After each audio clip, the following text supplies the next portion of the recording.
آج ہم انشاءاللہ آپ کے ساتھ گھریلو پریشانیوں سے نجات حاصل کرنے کی گفتگو ہوگی کہ کس طرح ہم اپنے خاندانی زندگی کو، اپنی معاشرتی زندگی کو خوشگوار بنا سکتے ہیں اللہ سبحانہ وتعالی کی مدد کے ساتھ۔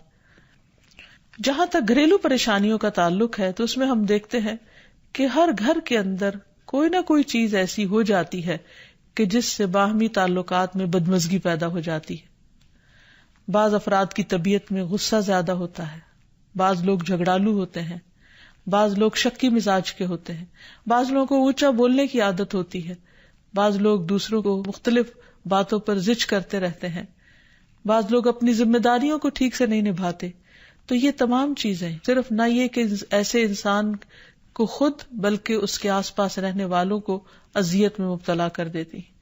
اب اس میں انسان بعضوں کو سمجھانے سے بھی کام لیتا ہے، دوسروں سے بھی مدد لیتا ہے، لیکن پھر بھی مسئلہ حل نہیں ہوتا۔ تو صحابہ کرام تو اپنی جوتی کا تسمہ بھی ٹوٹ جاتا تو اللہ سبحانہ تعالیٰ سے مانگتے تھے۔ تو اگر گھر کے اندر کسی قسم کی ناچاکی یا پریشانی ہے تو اس سلسلے میں بھی ہمیں اللہ تعالیٰ کی طرف رجوع کرنا چاہیے، اور پھر اس کے ساتھ ساتھ دوسرے کو جو مشکل پیدا کر رہا ہے سمجھانا بھی چاہیے۔ جہاں تک لڑائی جھگڑے کا تعلق ہے تو اسے منافقت کی علامت بتایا گیا۔ آپ صلی اللہ علیہ وسلم نے فرمایا کہ منافق کی 4 علامتیں ہیں، ان میں سے ایک بات کرے تو جھوٹ بولے، وعدہ خلافی کرے، امانت میں خیانت کرے، اور جب وہ جھگڑا کرے تو گالی دے، یعنی جھگڑتا بھی ہے اور گالی بھی دیتا ہے۔ نبی صلی اللہ علیہ وسلم نے یہ بھی فرمایا کہ اللہ کو سب سے زیادہ ناپسند آدمی وہ ہے جو بہت جھگڑالو ہے، یعنی اللہ تعالیٰ ایسے شخص سے محبت نہیں کرتے۔ اس لیے اگر آپ کسی سے بات کر رہے ہو تو اس کی بات توجہ سے سن لے، چھوٹی چھوٹی باتوں پر جھگڑنا اور دوسرے کے ساتھ بد اخلاقی سے پیش آنا یہ درست نہیں۔ پھر اسی طرح مومن جو ہے وہ کبھی بد اخلاق نہیں ہوتا، اور بد اخلاقی پھر منافقت کی علامت ہے۔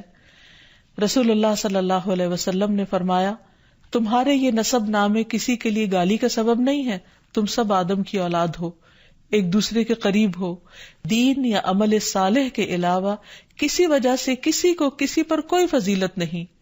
آدمی کے برا ہونے کے لیے یہی کافی ہے کہ وہ فحش گو ہو، بد کلام ہو، بخیل ہو اور بزدل ہو۔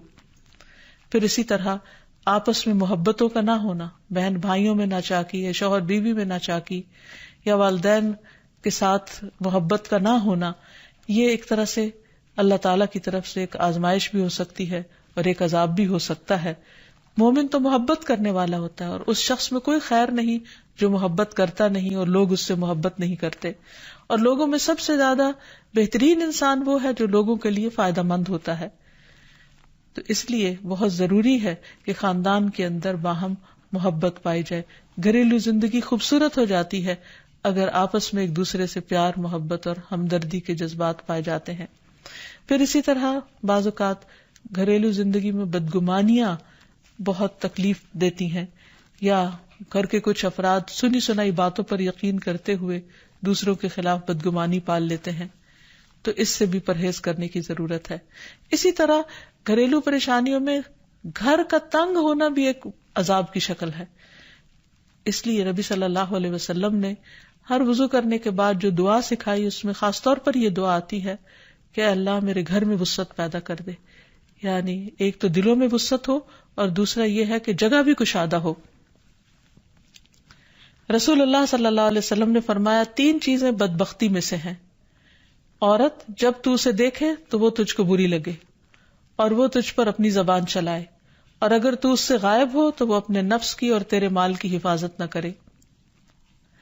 دوسرے، مریل سواری کہ اگر تو اسے مارے اور چلائے تو تجھ کو تھکا دے، اور اگر اسے چھوڑ دے تو تجھے جلد تیرے ساتھیوں تک نہ پہنچائے، اور ایسا گھر جو تنگ اور کم سہولتوں والا ہو۔ تو اس لیے اگر انسان ایسی کسی تکلیف میں مبتلا ہے تو اس کا حل بھی یہی ہے کہ کوشش کے ساتھ ساتھ انسان دعا کرے۔ اسی طرح خرچ میں کمی، وسائل میں کمی، مال میں کمی، یہ تمام چیزیں بھی عموماً گھروں کے اندر جھگڑے پیدا کر دیتی ہیں۔ کھانے پینے کی قلت، بنیادی ضروریات کا پورا نہ ہونا، تو ایسی صورت میں بھی انسان اللہ تعالیٰ کی طرف رجوع کرے، اور اس کے لیے ساتھ ہی کوشش بھی ضروری ہے۔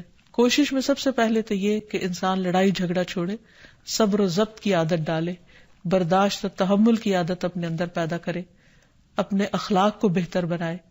ایک حدیث کے مطابق اللہ سبحانہ وتعالی جب کسی گھرانے پر خیر و برکت نازل فرمانا چاہتے ہیں تو اس گھر والوں کے اندر نرمی پیدا کر دیتے ہیں۔ اور ایک اور حدیث میں یہ بھی آتا ہے کہ جو نرمی سے محروم کر دیا گیا وہ ہر خیر و بلائی سے محروم کر دیا گیا۔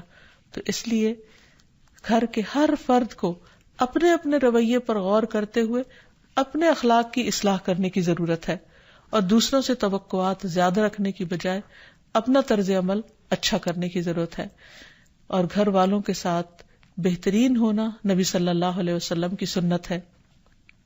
آپ نے فرمایا، تم میں سے بہتر وہ ہے جو اپنے گھر والوں کے لیے بہتر ہو، اور میں تم سب کی نسبت اپنے گھر والوں کے حق میں اچھا ہوں۔